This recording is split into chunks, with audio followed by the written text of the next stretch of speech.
Your shouts of liberty and equality, hollow mockery. Your prayers and hymns, your sermons and thanksgivings, with all your religious parade and solemnity are, to him, mere bombast, fraud, deception, impiety, and hypocrisy. A thin veil to cover up crimes which would disgrace a nation of savages. There is not a nation on the earth guilty of practices more shocking and bloody than are the people of these United States at this very hour. Go where you may, search where you will, roam through all the monarchies and despotisms of the old world, travel through South America, search out every abuse, and when you have found the last, lay your facts by the side of the everyday practices of this nation, and you will say with me that for revolting barbarity and shameless hypocrisy, America reigns without a rival. Take the American slave trade, which we are told by the papers is especially prosperous just now. Ex-Senator Benton tells us that the price of men was never higher than now. He mentions the fact to show that slavery is in no danger. This trade is one of the peculiarities of American institutions. It is carried on in all the large towns and cities in one half of this Confederacy, and millions are pocketed every year by leaders in this horrid traffic. In several states, this trade is the chief source of wealth. It is called, in contradiction to the foreign slave trade, the internal slave trade. It is probably called so too in order to divert from it the horror with which the foreign slave trade is contemplated. That trade has long since been denounced by this government as piracy. It has been denounced with burning words from the high places of the nation as an execrable traffic. To arrest it, to put an end to it, this nation keeps a squadron at immense cost on the coast of Africa. It is, however, a notable fact that while so much execration is poured out by Americans upon those engaged in the foreign slave trade, the men engaged in the slave trade between the states pass without condemnation, and their business is deemed honorable. Behold the practical operation of this internal slave trade, the American slave trade, sustained by American politics and American religion. Here you will see men and women reared like swine for the market. You know what is a swine drover? I will show you a man drover. They inhabit all our southern states. They perambulate the country and crowd the highways of the nation with droves of human stock. You will see one of these human flesh jobbers, armed with pistol, whip, and bowie knife, driving a company of 100 men, women, and children from the Potomac to the slave market at New Orleans. These wretched people are to be sold singly or in lots to suit purchasers. They are food for the cotton field and the deadly sugar mill.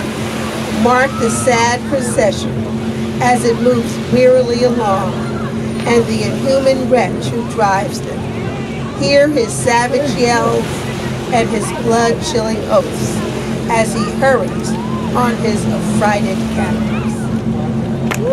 There is an old man who's lost within Inkwell. Cast one glance, if you please, upon that young mother whose shoulders are bare to the scorching sun, her briny tears falling on the brow of the babe in her arms. See too, that girl of 13, weeping, yes, weeping as she thinks of the mother from whom she has been torn. The droves move tardily. Heat and sorrow have nearly consumed their strength. Suddenly, hear a quick snap, like a discharge of a rifle. The fetters clank, and the chains rattles simultaneously. There is a saluted with a scream that seems to have torn its way to the center of your soul. That crack you heard was the sound of the slave whip. The scream you heard was from the woman you saw with that babe. Her speed had faltered under the weight of her child and her chains. That gash on her shoulders tells her to move on. Follow this drove to New Orleans. Attend the auction. See men examined like horses. See the forms of women brutally exposed to the shocking gaze of American slave buyers. See this drove sold and separated forever, and never forget the deep, sad sobs that arose from the scattered multitude. Tell me, citizens, where, under the sun, you can witness a spectacle more fiendish and shocking. Yet, this is but a glance at the American slave trade as it exists at this moment in the ruling part of the United States. I was born amid such sights and scenes. To me, the American slave trade is a terrible reality. When a child, my soul was often pierced with a sense of its horrors. In the deep, still darkness of midnight, I have been often aroused by the dead, heavy footsteps and the piteous cries of the chained gangs that passed our door. Fellow citizens, this murderous traffic is today in active operation in this boasted republic. In the solitude of my spirit, I see clouds of dust raised on the highways of the South. I see the bleeding footsteps. I hear the doleful wail of fetid humanity on the way to the slave markets, where the victims are to be sold like horses, sheep, and swine, knocked off to the highest bidder. There I see the tenderest ties ruthlessly broken to gratify the lust, caprice, and rapacity of the buyers and sellers of men. My soul sickens at the sight. Please join me in the first group reading all together. In this, the land your fathers loved, the freedom which they toiled to win, is this the earth whereon they move? Are these the graves they slumber in? But a still more inhuman, disgraceful, and scandalous state of things remains to be presented. By an act of the American Congress not yet 2 years old, slavery has been nationalized in its most horrible and revolting form. By that act, Mason and Dixon's line has been obliterated. New York has become as Virginia, and the power to hold, hunt, and sell men, women, and children as slaves remains no longer a mere state institution, but is now an institution of the whole United States. The power is co-extensive with the Star-Spangled Banner and American Christianity. Where these go, may also go the merciless slave hunters. Where these are, man is not sacred. He is a bird for the sportsman's gun. For black men, there are neither law, justice, humanity, not religion. The fugitive slave law makes mercy to them a crime and bribes the judge who tries them. An American judge gets $10 for every victim he consigns to slavery, and $5 when he fails to do so.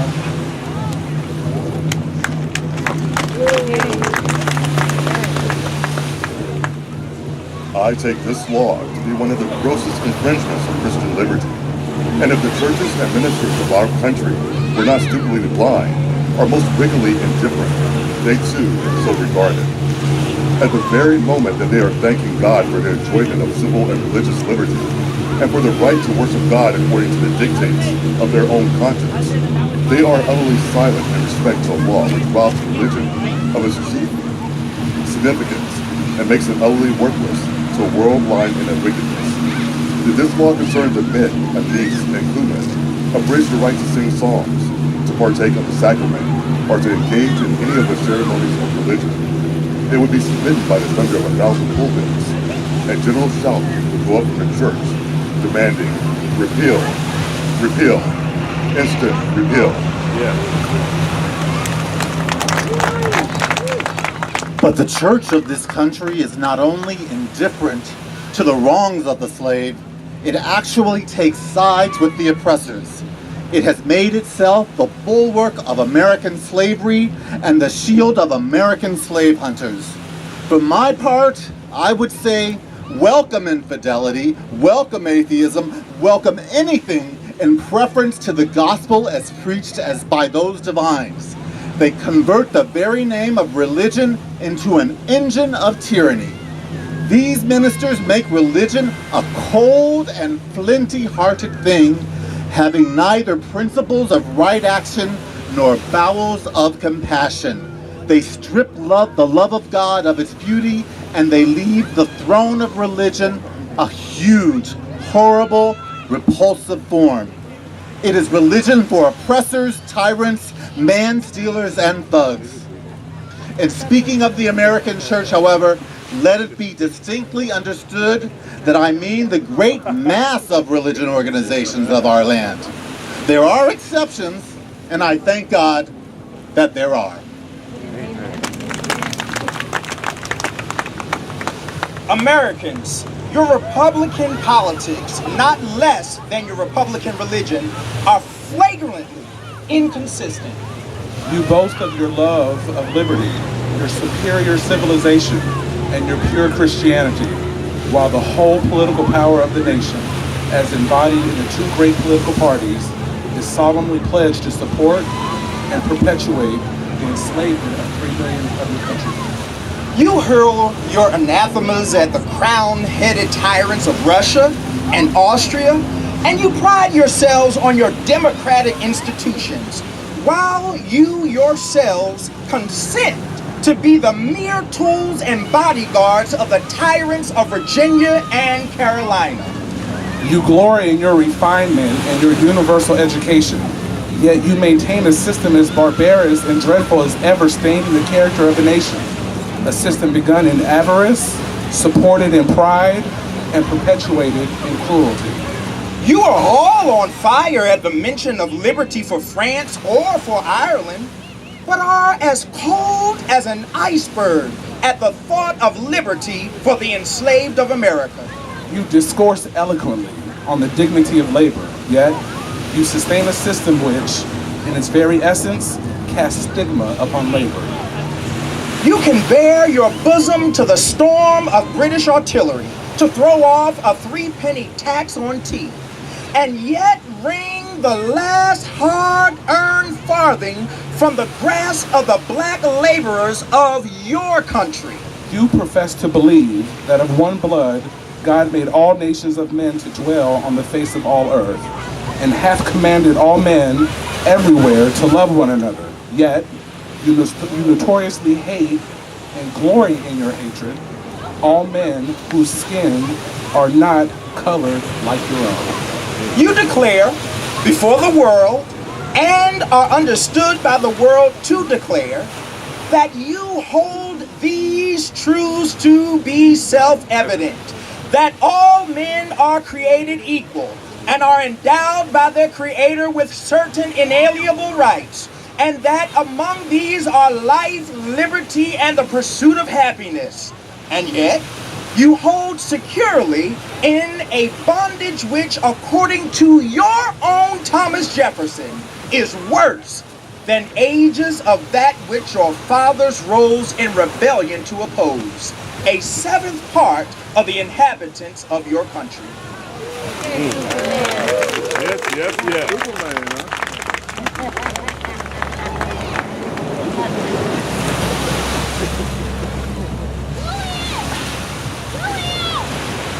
Fellow citizens, I will not enlarge further on your national inconsistencies. The existence of slavery in this country brands your republicanism as a sham. Your humanity as a base pretense, and your Christianity as a lie. It destroys your moral power abroad. It corrupts your politicians at home. It saps the foundation of religion. It makes your name a hissing and a byword to the mocking earth. It is the antagonistic force in your government, the only thing that seriously disturbs and endangers your union. It fetters your progress. It is the enemy of improvement, the deadly foe of education. It fosters pride. It breeds insolence. It promotes vice. It shelters crime. It is a curse to the earth that supports it. And yet, you cling to it as if it were the sheet anchor of all your hopes. Oh, be warned. Be warned. A horrible reptile is coiled in your nation's breast. The venomous creature is nursing at the tender breast of your youthful republic.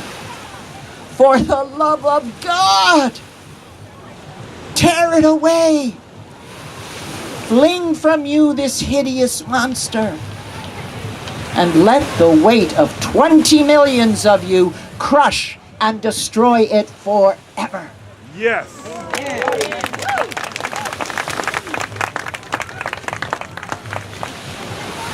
I have detained my audience entirely too long already. At some future period, I will gladly avail myself of an opportunity to give this subject a full and fair discussion. Allow me to say, in conclusion, notwithstanding the dark picture this day presented of the state of the nation, I do not despair of this country. The arm of the Lord is not shortened, and the doom of slavery is certain. I therefore leave off where I began, with hope, while drawing encouragement from the Declaration of Independence, the great principles it contains, and the genius of American institutions. My spirit is also cheered by the obvious tendencies of the age.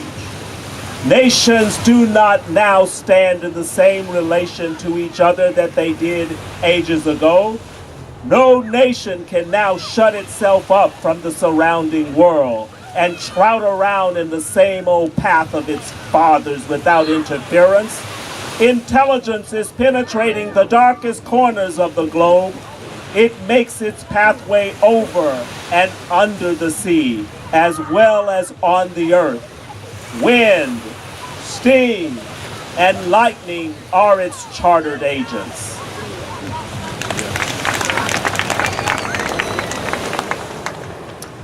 Oceans no longer divide, but link nations together. From Boston to London is now a holiday excursion. Space is comparatively annihilated. Thoughts expressed on one side of the Atlantic are distinctly heard on the other. The far-off and almost fabulous Pacific rolls in grandeur at our feet. The celestial empire, the mystery of ages, is being solved. The fiat of the Almighty, let there be light, has not yet spent its force.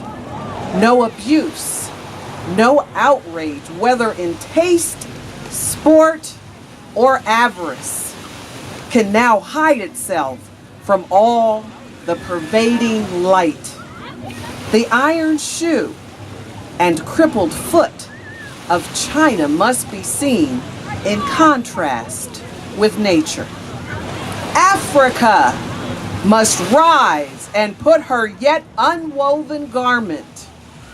Ethiopia shall stretch out her hand unto God in the fervent aspirations of William Lloyd Garrison, I say, and let every heart join in saying it. Join with me, group. God speed the year of Jubilee, the wide world o'er, when from their galling chains set free, the oppressed shall live vilely beneath, and wear the yoke of tyranny like brutes no more.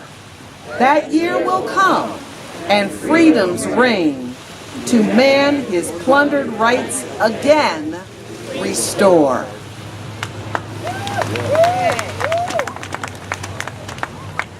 God speed the day when human blood shall cease to flow. In every clime be understood the claims of human brotherhood, for each return for evil good.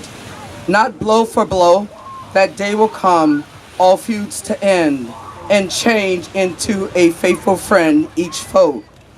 God speed the hour, the glorious hour, when none on earth shall exercise a lordly power, nor in a tyrant's presence cower, but all to mankind's stature tower by equal birth.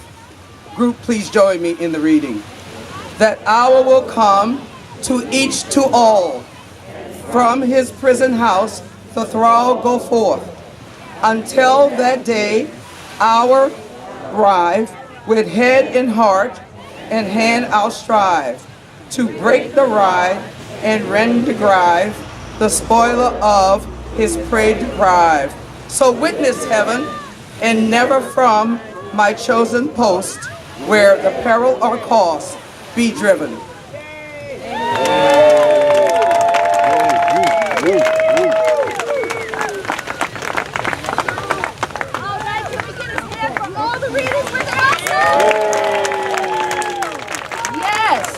Yes, thank you all. Abby, where's Abby? Does she want to say anything else? All right, y'all, well, you know, carry the Spirit with you. It's a lot, right? Doesn't it sound like it was written today? Woo! Woo, woo, woo. Yes. So have a beautiful 4th. Carry the Spirit with you. Think about how we want the future to be, and maybe while you're barbecuing, you might think about it and talk about it. Thank you all so much. Hope to see you next year. And if you want to sign up the list, let us know. And if you want a copy of the speech, let us know, and we'll email it to you.